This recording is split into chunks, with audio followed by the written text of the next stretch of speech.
चरण को करूं सप्रेम प्रणाम।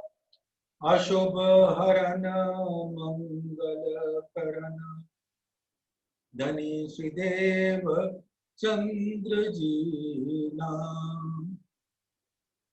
श्री प्राणनाथ निज मूलपति श्री मेराज सुनाम। तेज कुंवर श्यामा युगल को पल पल करूं प्रणाम।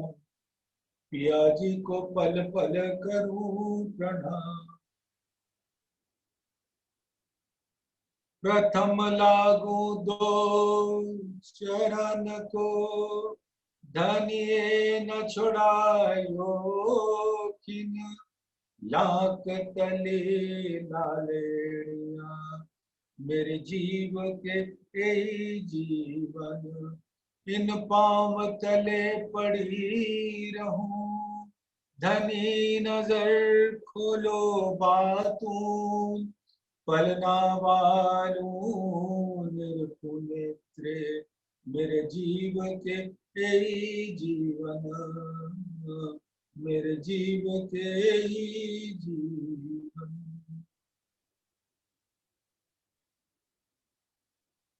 धाम धनी अक्षरातीत के परम प्यारे लाडलो सिंह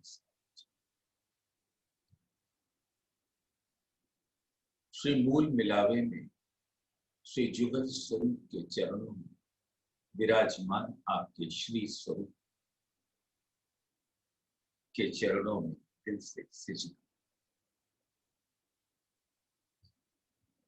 धाम धनी के आदेश से उनकी मेहर से हम सब सुंदर साथ सत्संग करते हैं, सहूर करते हैं और श्रृंगार ग्रंथ जो हर ग्रंथ का श्रृंगार है, जो धाम धनी के दिल का श्रृंगार है,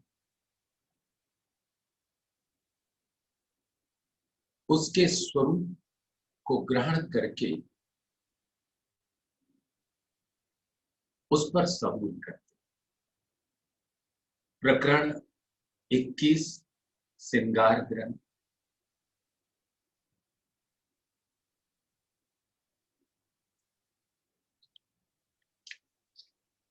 मुख कमल मुकुट छवि मंगला चर।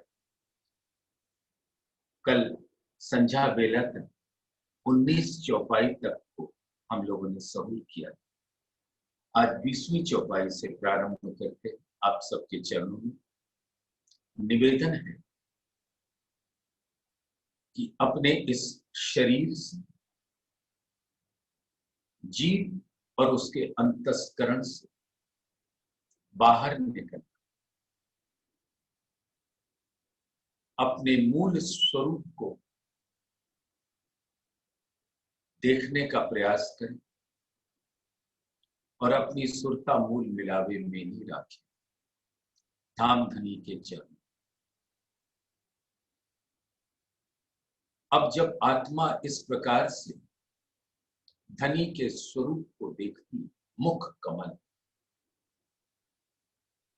तो जैसे जैसे श्री इंद्रावती जी ने देखा वैसे वैसे वर्णन किया और उस वर्णन को हम अपने दिल में ग्रहण करके उसके अनंत स्वरूप का रस अपने दिल में लेते हैं।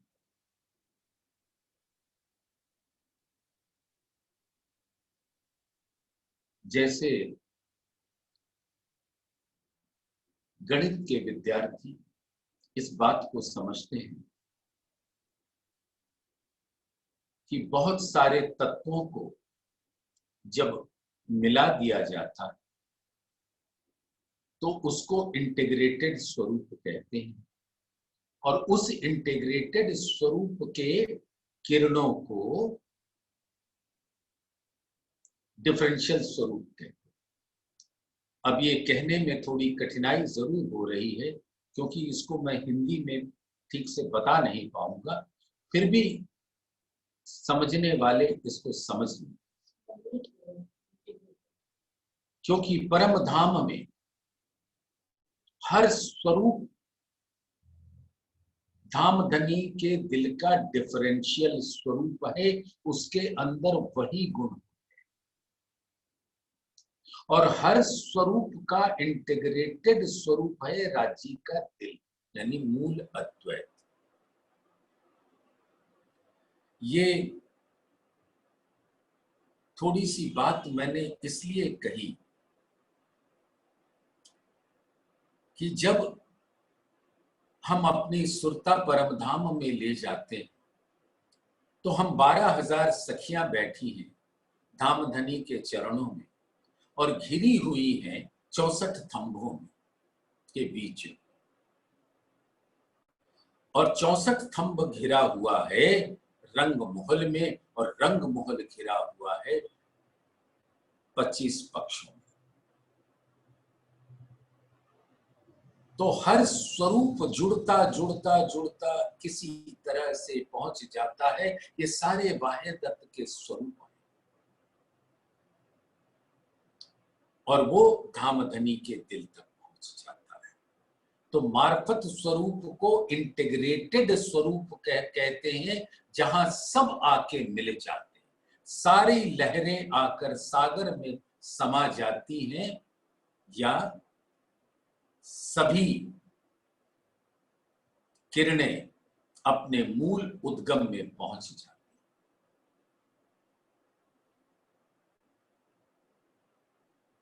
तो मूल स्रोत, उद्गम, इंटीग्रेटेड स्वरूप, सभी हकीकत स्वरूपों का इंटीग्रेटेड स्वरूप मार्फत है, और डिफरेंशियल स्वरूप हकीकत।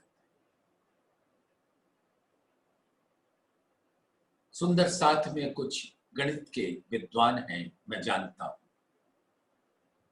वो इसको भली भांत सबको समझा भी देंगे, लेकिन हकीकत से कैसे मार्फत में जाते हैं, मार्फत से कैसे हकीकत में आते हैं। और जैसे एक वृत्त का क्षेत्रफल निकालना हो तो उसका एक बहुत ही छोटा सा कोण लेते हैं और उस पे जो आर्क बनता है उसको इंटीग्रेट कर देते हैं 360 डिग्री पे, तो परिधि निकल आती है और उसी प्रकार से क्षेत्रफल भी फलित हो जाता है। तो परम धाम के अंदर एक कण, एक जर्रा,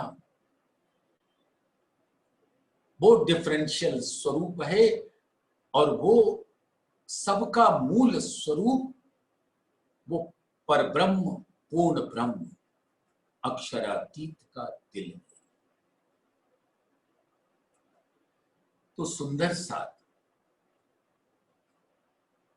हक सिनगार कीजे तो वर्णन, जो घड़ी पल ठहराए, एक पाव पल में कई रूप रंग देखा है। अब मार्फत की लहरों को सुंदर साथ धामधनी के चरणों में बैठकर जरा उसके दीदार का प्रयास तो करें। धामधनी का दिल यानी मूल अद्वैत से जब नूरी लहरें उठती तो हर लहर उस मूल स्वरूप का की शोभा होती है, उसका श्रृंगार होता है। और हर लहर के अंदर हर किरण, और हर किरण के अंदर हर तरंग, और हर तरंग के अंदर अनंत ज्योति, जिसका वर्णन यहाँ के 5 तत्व के मसाला लेकर करना तो कदाचित असंभव ही है। फिर भी धामधनी ने अपने हुक्म से वर्णन कराया कि कभी हीरा कहा कभी लसनिया कहा, कभी माणिक कहा, कभी नीलवी कहा, कभी गोमादिक कहा, कभी पन्ना कहा, कभी परवाल कहा, कभी पुखराज कहा। सुंदर साथ वो जो लहर निकलती है, उसके वो निकलते ही इतने तरंगे धारण कर लेती कि जिसका हिसाब नहीं। और हर तरंग एक कड़ी से जुड़ी हुई, जैसे एक जंजीर होता है, वो गले में एक चेन है, जंजीर, वो दो कड़ी मिलकर होती है। उसी तरीके से परम धाम के हर स्वरूप एक कड़ी है, और वो जब आपस में वहदत हो जाती है तो वो एक नूरी श्रृंगार का रूप धारण कर लेती है। हक श्रृंगार कीजिए तो वर्णन, तो करें तो कैसे करें, क्योंकि जब मूल से अद्वैत की किरणें नूर को धारण किए हुए उठती, तो एक किरण में, एक क्षण के, एक पलक में, एक पाव पलक में अनंत किरणें प्रकट हो जाती, और उस हर प्रकटी हुई किरण से फिर अनंत किरणें प्रकट हो जाती हैं, और हर कुछ धाम धनी का श्रृंगार होता है। तो वर्णन करें तो कैसे करें। हक श्रृंगार कीजिए तो वर्णन, जो घड़ी पल ठहराए, जरा रुके तो देख कर कहूं, कुछ रुकता नहीं, बस फव्वारे के जैसे कड़ी से कड़ी जुड़कर वाहिदत स्वरूप होएगा। जिमी से आसमान के बीच में लहराता रहता है अपने अनंत ज्योति के, जिसको यहां नगों से वर्णन किया। वो नग सिर्फ इसलिए किया कि हर नग अपने आप में परम धाम के अंदर धाम धनी का ही स्वरूप है। जब सब वाहिदत की कड़ियां जुड़ती हैं तो वो मूल स्वरूप हो जाता है, हक जात हो जाता है, धाम धनी हो जाते, वो उनका हकीकत का स्वरूप प्रवेश कर जाता है उनके मार्फत के स्वरूप।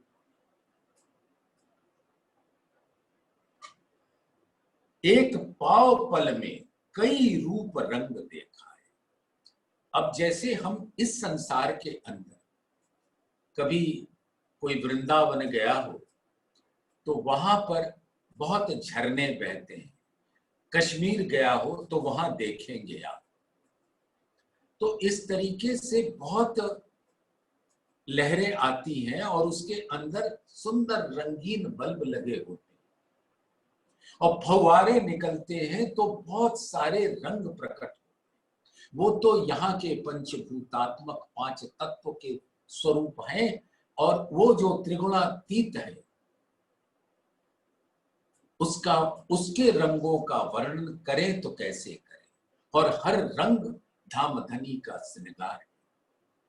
ये तो सिर्फ जब आत्मा सब कुछ छोड़कर अपने मूल स्वरूप का दीदार करती है, धाम धनी के अंगों को देखकर अपने अंग को अब देखने लगती है, पर आत्म के श्रृंगार में सज कर। तब आत्मा का दिल धाम धनी के दिल से अरस परस हुए के उस नूरी किरणों के मेले का दीदार कर सकती, बस दीदार कर सकती है, वर्णन नहीं कर सकती। और वो सुख तो 7वें दिन में मिलेगा। दीदार करने का सुख तो 6ठे दिन में मिलेगा, लेकिन उस हर किरण से अरस परस होने का सुख तो 7वें दिन में ही मिलेगा, जब हमारी आत्मा पर आत्म के स्वरूप से अरस परस होकर उठकर खड़े होंगे और तब हम इल्म से सब ज्ञान ग्रहण कर चुके।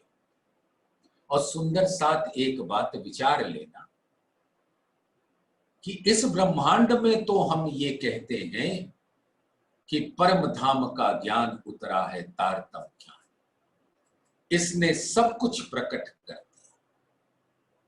तो सुंदर साथ समझना कि वो जो नूर की किरणों की लड़ियां बताई, कदाचित उसकी एक लड़ी का एक पाव भी इससे दृश्य में नहीं आया, क्योंकि धामधनी के अनंत दिल के सागरों का एक बूंद इल्म के रूप में इंद्रावती जी के दिल में आया और उसने थिरचर को अखंड करने का वायदा कर दिया और उसने हकीकत मार्फत के भेद खोले एक बूंद। तो सोचो कैसा बल होगा सागरों का। और वो जब अनंत सागरों की किरणें यानी हकीकत के हर स्वरूप जब उसकी नूरी किरणें उठेंगी आसमान में, तो उसका कोई ठिकाना नहीं। एक किरण से अनंत किरण, और वो एक किरण भी कहने को है, वो उसका मूल उद्गम से ही अनंत किरणें उठती।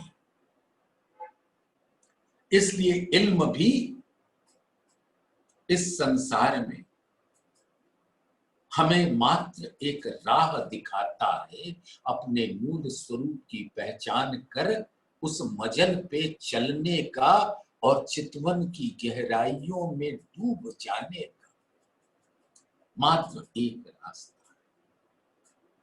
लेकिन वहां पहुंचकर धामधनी अपने उस इल्म के सागर से इतने नूर प्रकट करेंगे कि ये जो नूरी तारतम है वो हकीकत की एक बूंद है, और उसका मार्फत जब प्रकट होगा तो दिल के अंदर आनंद की सीमा न होगी। एक पाव पल में कई रूप रंग देखा है, और भी हक स्वरूप की इन विध है वर्णन। रूह देखे नए नए सिनगार, जिन जैसी चित्तवन।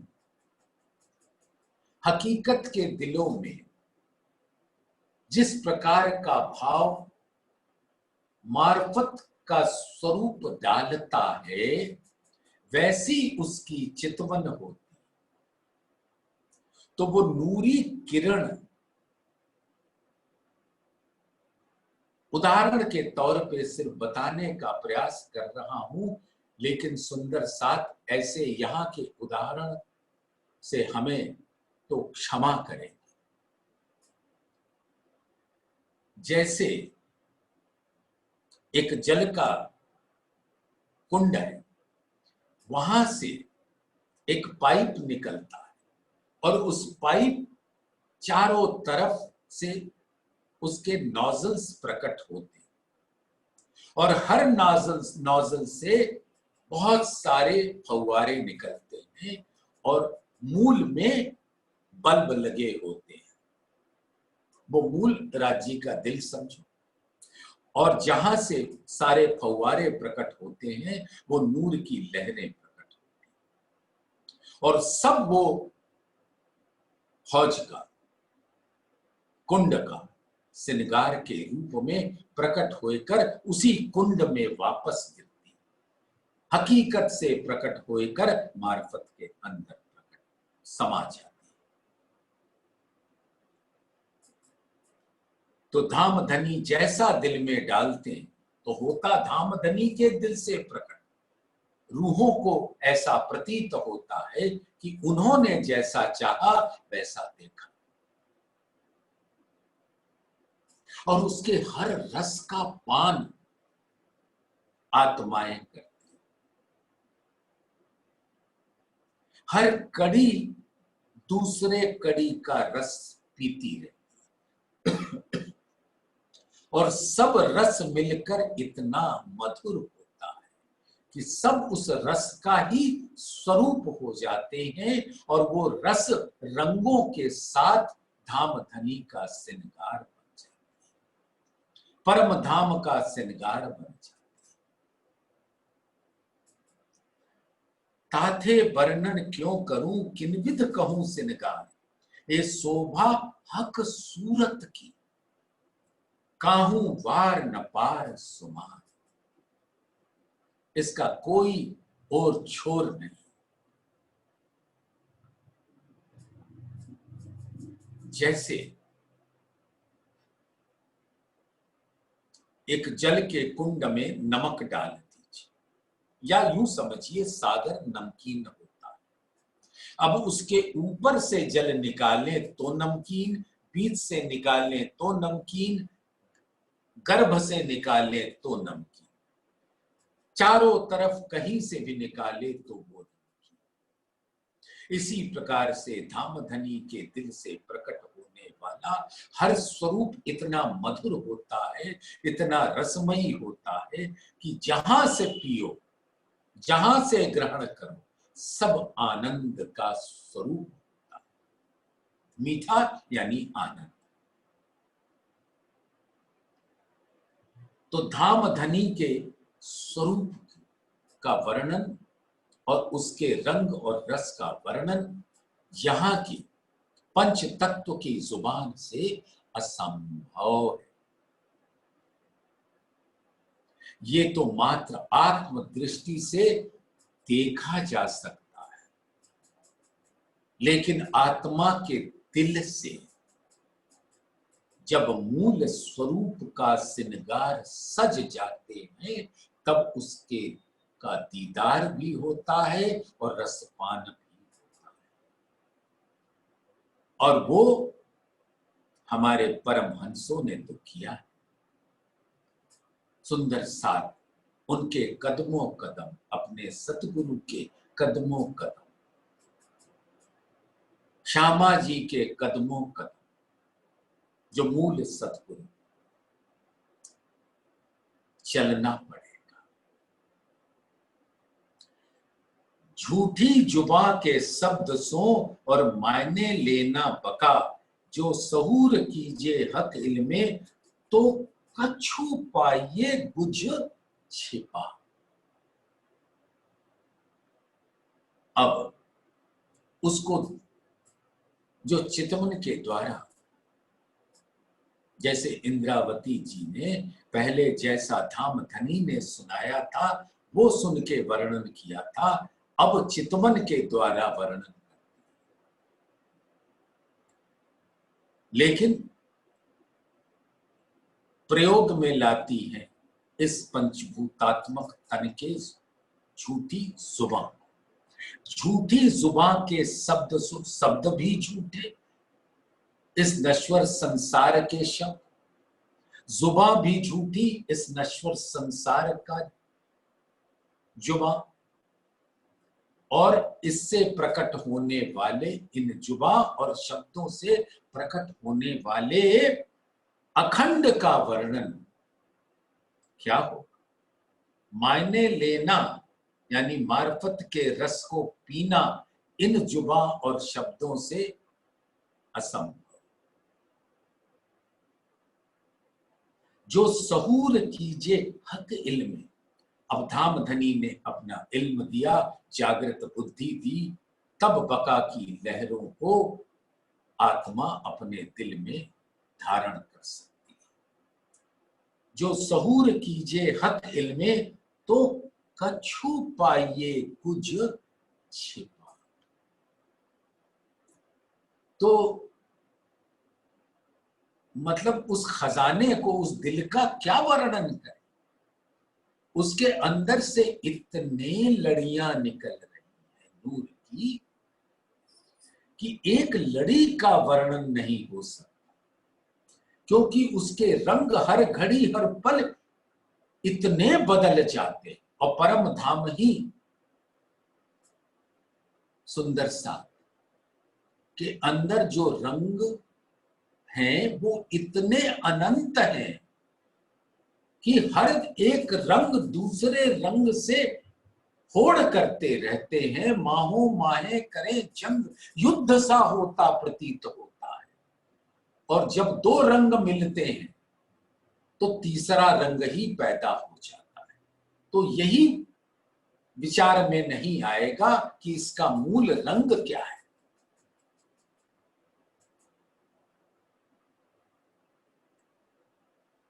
तो जब धाम धनी के इल्म से जो उनके हुक्म ने प्रकट किया और जागृत बुद्धि से ग्रहण किया, तब धाम धनी के दिल की लहरों को कुछ समझ आया, कुछ थोड़ा सा। इल्म होवे हक का और हुक्म देवे सहूर, होए जागृत रूह वाहे दत्त, कछु तब पाइये नूर जहूर। जहूर माने प्रकट।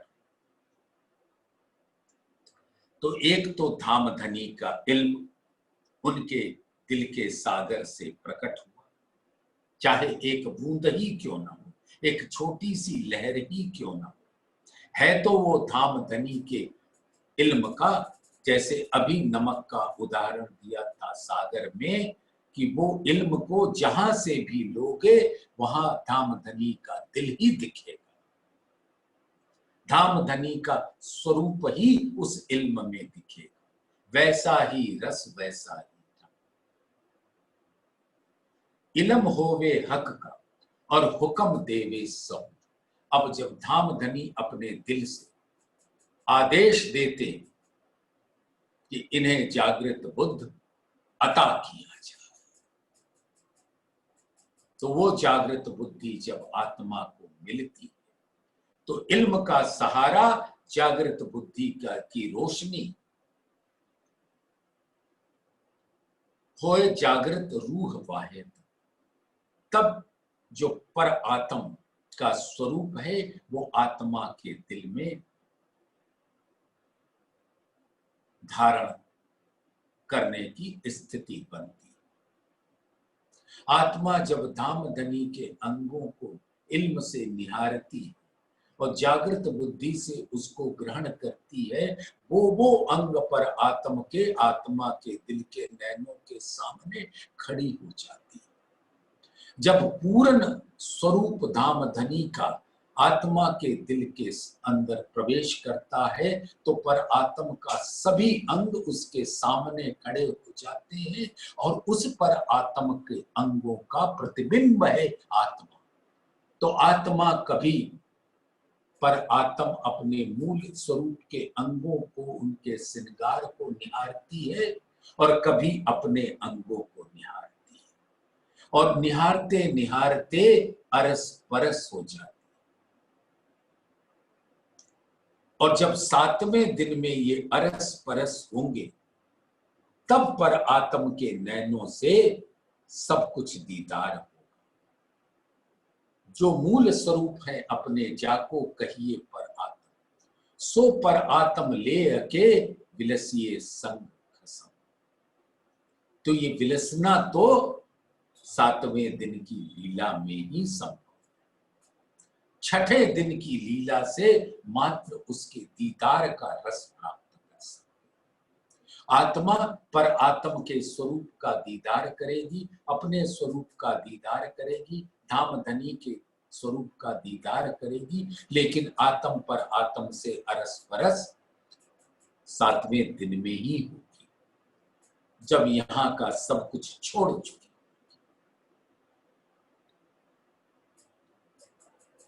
तब वह दत्त के स्वरूप 7वें दिन पर जागृत हो।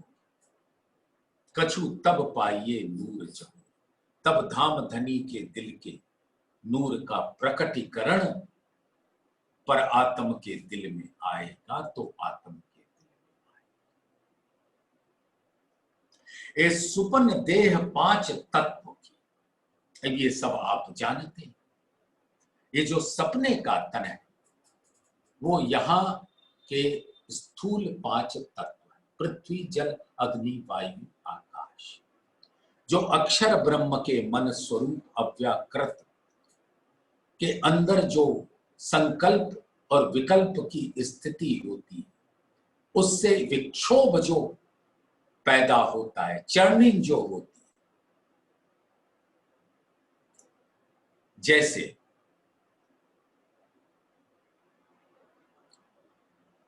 दूध या दही को मथिए तो उसमें से मक्खन निकलता है।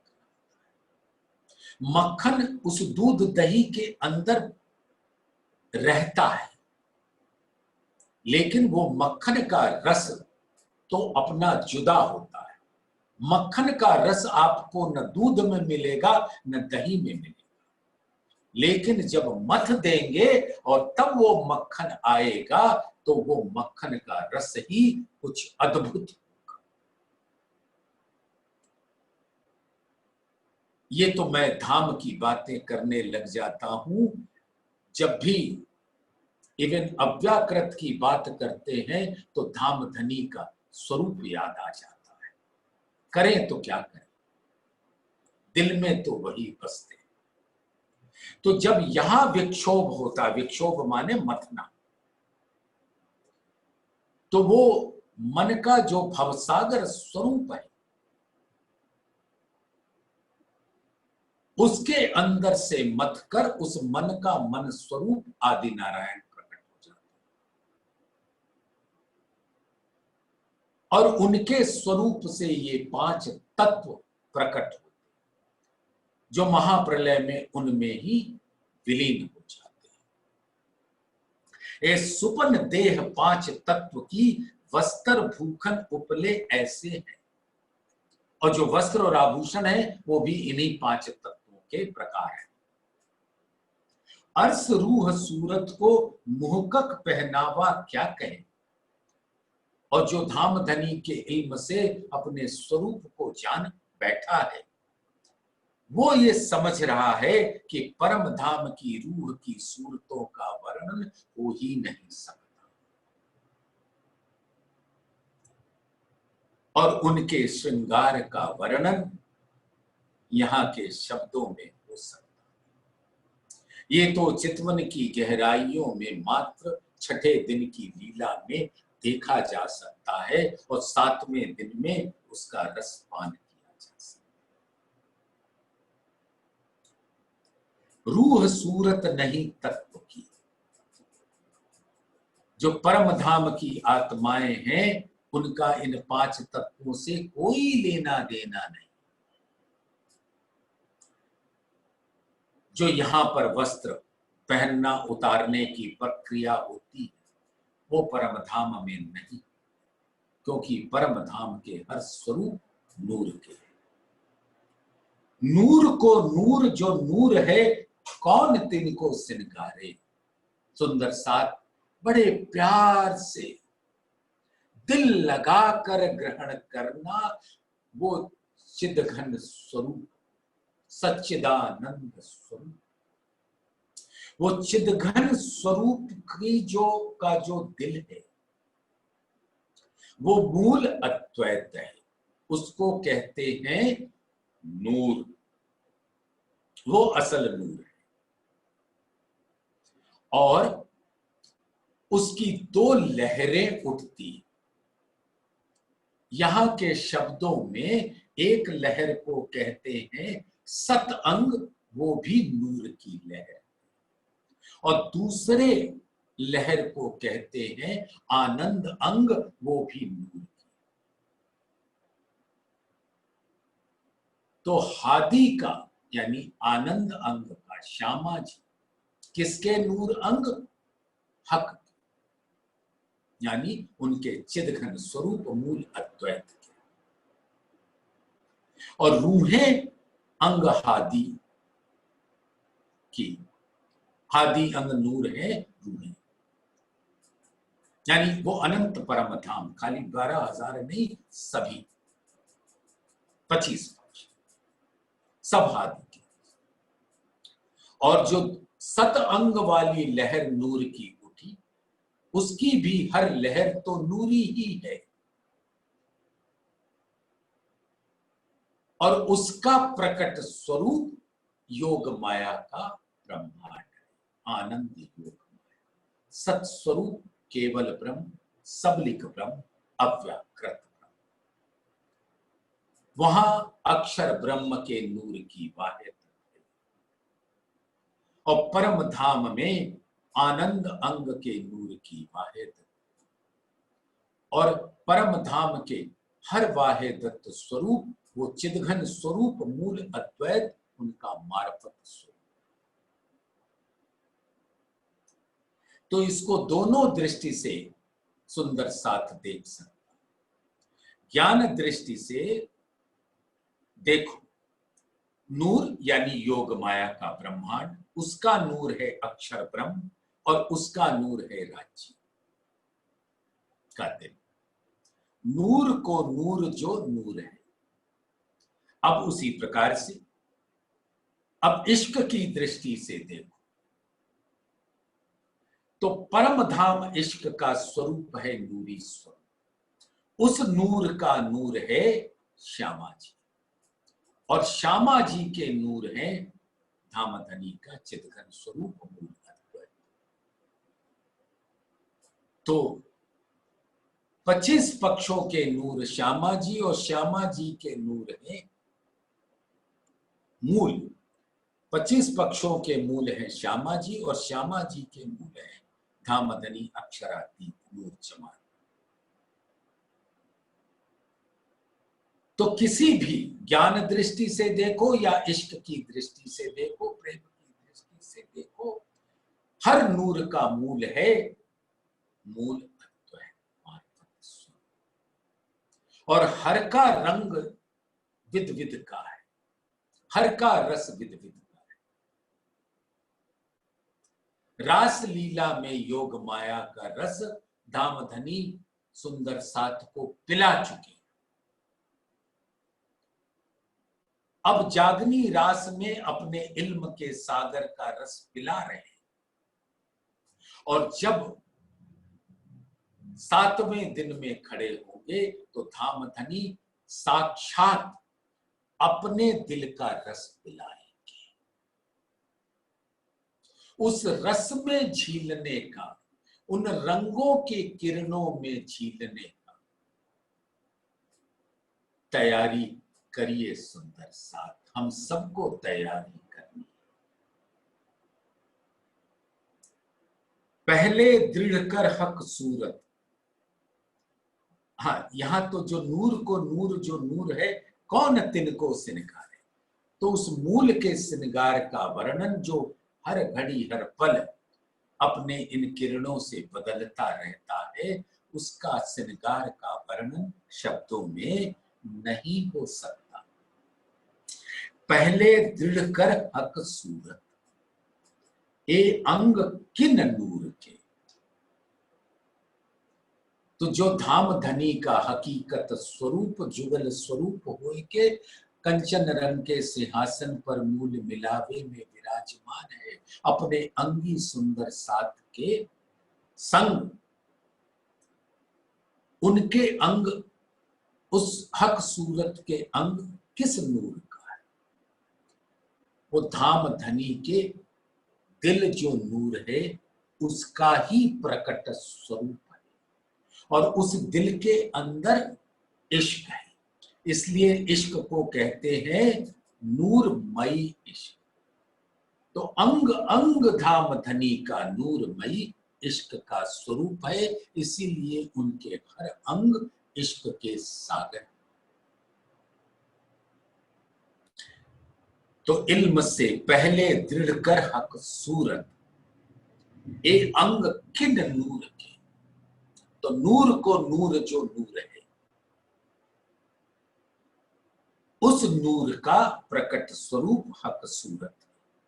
हक जात के निस्बती वका मोमिन समझे ए। हक जात, इसका मूल है मूल अद्वैत और उस मूल अद्वैत की किरणें सब आपस में निस्बती और ये सिर्फ परम धाम की वो निस्बतियां, वो ब्रह्म श्रेष्ठियां ही समझ सकती, और उनको समझने का स्थान धाम धनी अपने आवेश स्वरूप से उनके हुक्म स्वरूप को इल्म से समझा है। हुक्म धाम धनी हुक्म स्वरूप को यहां लाता है, उनको परामोश करता है, फिर हुक्म ही से आए हुए इल्म को हुक्म देकर, हुक्म ही समझाकर उनकी आत्मा को जागृत करता है। ऐसी सुंदर धाम धनी के दिल से प्रकट हुए हुक्म की लीला इस ब्रह्मांड में होती है, और तभी ये मोमिन आत्माएं समझती है, तब उनके मूल तन का दिल भी उस रस को ग्रहण करता है। नूर शोभा नूर जहूर और न शोभा इत, देखो अर्ज तन अकलें इस स्वरूप वाहिद। तो सब कुछ राज्य के दिल की शोभा का बयान है, और वही प्रकट होता है परम धाम के रूप में। जो धाम धनी का दिल है मूल अद्वैत, वही अनंत नूर की किरणों में प्रकट होता है, और कहीं बाहर से कोई शोभा नहीं आती, सब धाम धनी के दिल से ही प्रकट होता है। देखो अर्श तन अकलें, अर्श तन की अकल क्या है? इश्क की अकल। जब तक आत्मा यहां पर अपने प्रेम का स्वरूप अपने दिल में नहीं लेगी, तब तक आत्मा भी मूल को नहीं पकड़ पाएगी। और प्रेम की लहर तब आती जब ज्ञान से अपने निस्बत की पहचान होती है, और उस निस्बत के मूल स्वरूप पे कुर्बान होने का दिल करता है और कर नहीं पाता। ये विरह की स्थिति जब अग्नि प्रज्वलित करती है दिल में, तो उस विरह की आग में झुलसने के पश्चात प्रेम की शीतल लहरें इस दिल में सुकून पहुंचाती है, प्रेम का सुकून।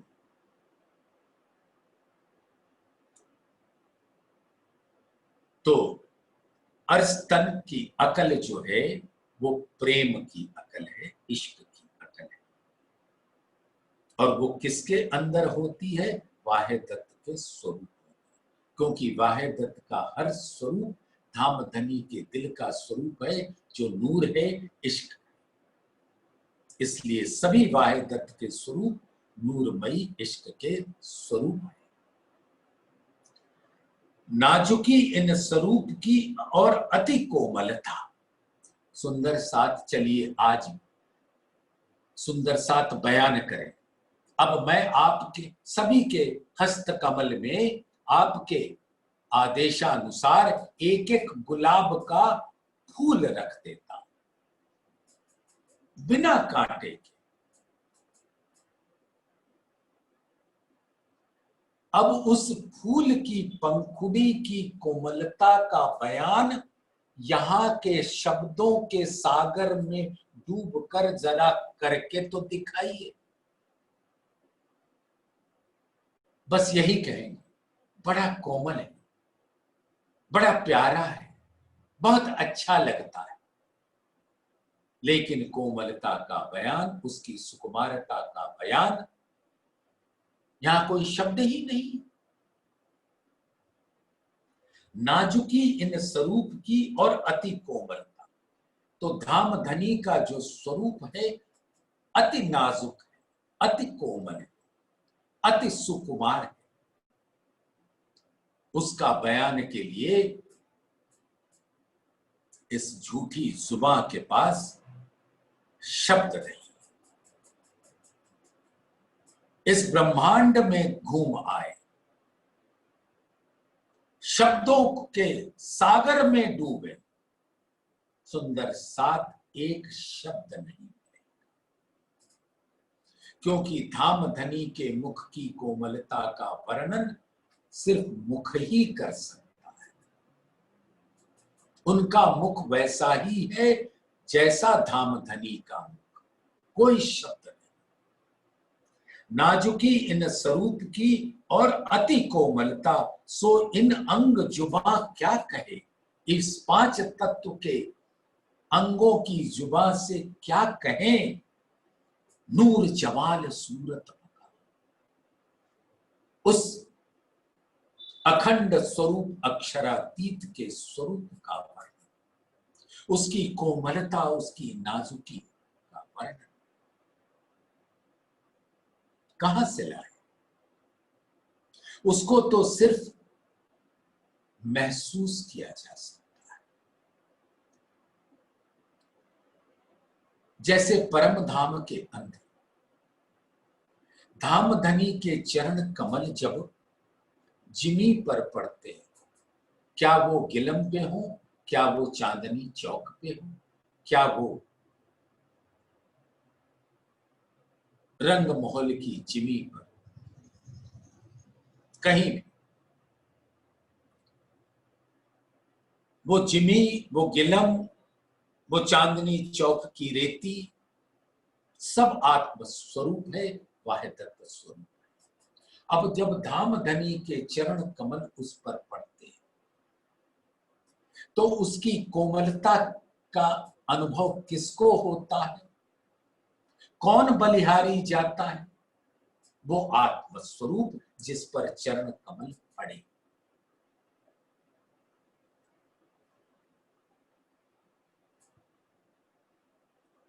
और जिस पर पड़े तो परम धाम के हर स्वरूप उस वाहिदत का स्वरूप है। उसी क्षण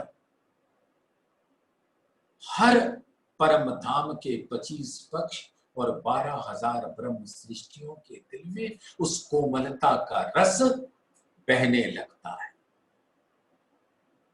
लेकिन वर्णन न यहां कर पाएंगे न वहां कर पाएंगे, बस उसके रस का पान कर पाएंगे। अरे सुंदर साथ, 3-4 मिठाई आपके पास रखी हो, जलेबी हो, इमरती हो, दोनों देखने में एक जैसे लगते, दोनों मीठे होते हैं। हमारे पास तो यही शब्द नहीं है कि जलेबी की मिठास का वर्णन अलग कर दें इमरती के मिठास से, जबकि दोनों की मिठास जुदा जुदा, वर्णन नहीं कर सकते। तो परम धाम के रस का क्या वर्णन होगा। वो तो लेना होगा। 7वें दिन की लीला में जब सबके चरण कमल जिमी पे पड़ेगी और जिमी वाहिदत का स्वरूप है, तो हम सबके दिल में उसकी कोमलता का रस का अनुभव होगा। जब वो चरण कमल उठाएंगे तो उसके चरण तली से जो नूरी रंगों की किरणें निकलेगी, वो नूरी रंग की किरणें जिमी रूपी आत्मा अपने दिल में धारण करके हर वाहिदत स्वरूप को उसके रंगों का रसपान कराएगी।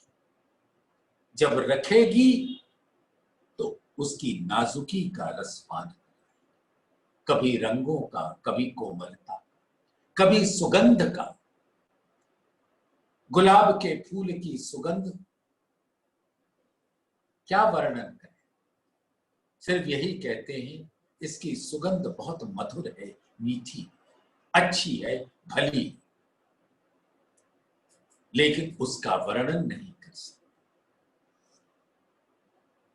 रात की रानी का फूल हो, गुलाब का फूल,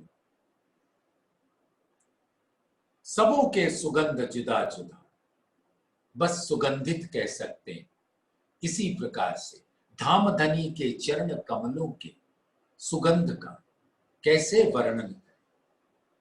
और हर सुगंध धाम धनी के दिल का सुगंध है। जैसी स्वरूप की नाजुकी,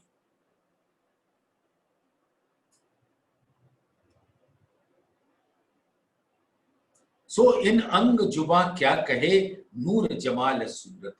ये अक्षरातीत अखंड स्वरूप का वर्णन यहाँ के शब्दों में नहीं हो सकता। जैसी स्वरूप की नाजुकी, जैसी राज्य के स्वरूप की कोमल सुकुमारता है, कोमलता है, तैसी शोभा सलूक, ऐसे सुंदर सौंदर्य को, उसकी शोभा को चारों तरफों जो नूर के रूप में प्रकट होती है, जब आत्मा इल्म के द्वारा उसकी गहराइयों में डूब कर उसका अनुभव करती है, तो हाय हाय ये तन चिरा क्यों नहीं जाता, टूक टूक क्यों नहीं हो जाता, दिल देख ना होए टूक टूक। ऐसी सुंदर शोभा चितवन में दीदार कर ये दिल टूट क्यों नहीं जाता, अपने इस नश्वर तन को छोड़कर उन चरणों से अरस परस क्यों नहीं हो जाता। आशिक अपने शौक को विद विद सुख चहे, सोई विद विद रूप स्वरूप के, नई नई लज्जत लहे। सुंदर साथ जी, आशिक अपने शौक, यानी आशिक का दिल बड़ा आशिकाना है और उसके दिल में इच्छाएं रहती हैं कि धाम धनी के रूप को अनंत रूपों में देखें, तब वो परम धाम के 25 पक्षों का रूप धारण कर लेते। चर्चनी में आप सुनते हैं कि रंग महल में कितने थंब हैं, कितनी मेहराबें हैं, कितने हिंडोले हैं, कितनी गलियां हैं, कितने चबूतरे हैं, चौक, कितनी पौड़ियां हैं। ये सब हम चर्चनी में धामधनी की कृपा से सुनते आए। वो हर कुछ तो धामधनी का स्वरूप। कितने बड़ो बन है, मधुबन है, महाबन, उनका हर तन हो, तना, डालियां, फूल, पत्ते, सब धामधनी के अंग हैं, इश्क के अंग हैं, नूर के अंग हैं।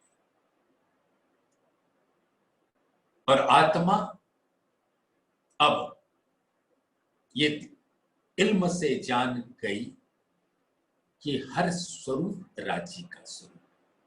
पहले उन स्वरूपों को देखते थे, लेकिन ये नहीं जानते थे कि ये मेरे प्रीतम का स्वरूप है। अब इल्म से वो बात जाहिर हो गई और अब चितवन के द्वारा जब हम देखते तो क्या वो पुखराज पहाड़ हो या मानिक,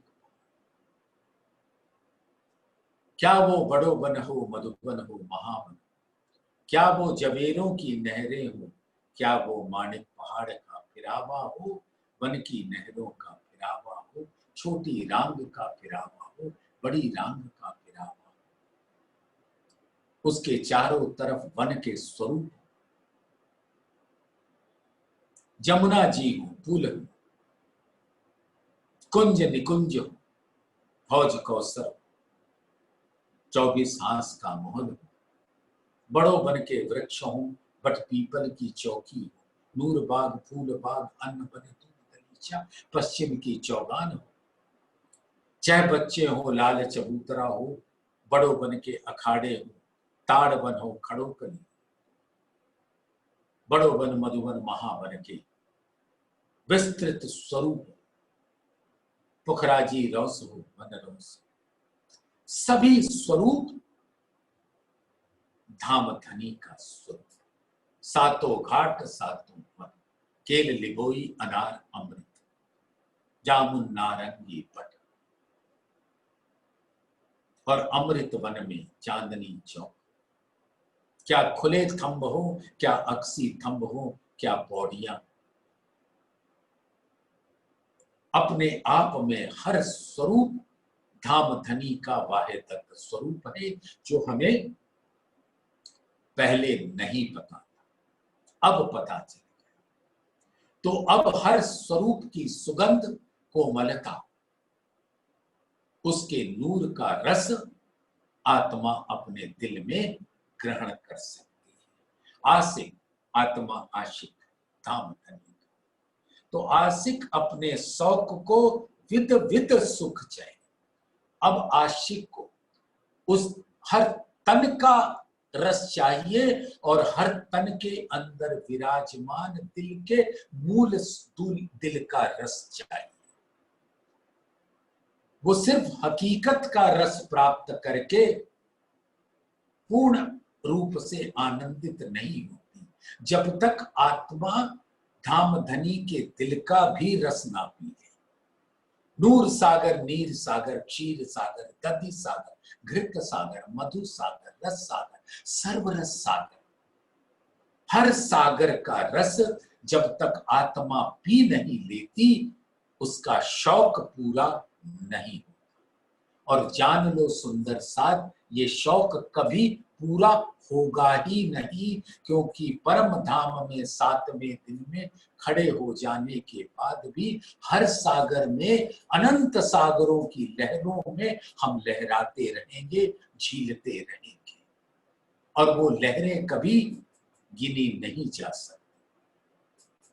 सोई विद विद रूप स्वरूप के नई नई लज्जत नहीं। इस प्रकार से हर रूप का, हर स्वरूप का, हर तन का, हर दिल का, विद विद के रंगों का, रस का पान करना चाहती है ये आशिक आत्मा।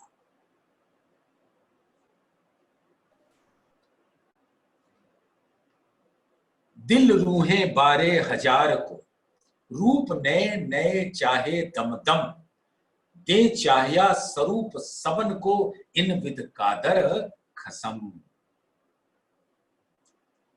तो जो 12,000 रूहों की अब बात करते हैं, जो परम धाम के हर स्वरूप उनके साथ अंगे संगे हो जाते हैं, वाहिदत्त के स्वरूप एक तनी एक दिली हो जाते हैं, उनको रूप नए नए चाहे दम दम। अब धाम धनी के इस प्रकार के रूपों का, रंग का दीदार करना चाहती हैं हर घड़ी हर पल। दे चाहिया स्वरूप सबन को, इन विद कादर खस। सिर्फ धाम धनी ये सामर्थ्य रखते हैं कि हर रूह को उसी क्षण जैसा वो चाहती है उसको वैसा रस मिले, और हर रस को हर आत्मा ग्रहण कर ले वाहिदत्त के गुण से। 2 आत्माएं बैठी हैं गलबैया डाल के, जरा ध्यान देना सुंदर सा। अब धाम धनी अपने दिल से कैसे उपजाते? एक ही चीज 12,000 में नहीं उपजाए, एक पर आत्म के दिल में उपजाया कि धाम धनी का ऐसा रूप, ऐसा स्वरूप देखे, ऐसा किरण, ऐसी लहर, ऐसी ज्योति, ऐसी नरमाई, ऐसी कोमलता, ऐसा रस का पान करें, और उसकी बगल वाली आत्मा के दिल में ऐसा ही कुछ नया रंग, नया रस उनके दिल में डाल दिया। अब दोनों अपने नैनों से विद विद के रंग रस का पान करती हैं, और वो सारे रंग रस जब उनके दिल में पहुंचता है तो सभी आत्माओं के दिल में उसका रस पहुंच जाता है, क्योंकि यही तो वाहिदत्त का गुण है, यही तो धाम धनी का सामर्थ्य है। वो अपने दिल के गुण को किस प्रकार से रूहों को पिलाते हैं। सुंदर साथ, ये इस 21वें प्रकरण की 32 नंबर की चौपाई। आज वाणी को विराम इसी चौपाई को दोहराने से करेंगे। दिल रूहे बारे हजार को, रूप नए नए चाहे दम दम, दे छाया स्वरूप सबन को, इन विद कादर खसम, इन विद कादर खसम। बोलिए श्री प्राणनाथ प्यारे की जय, बोलिए श्री सतगुरु महाराज की जय, बोलिए श्री सर्व सुंदर साथ की जय।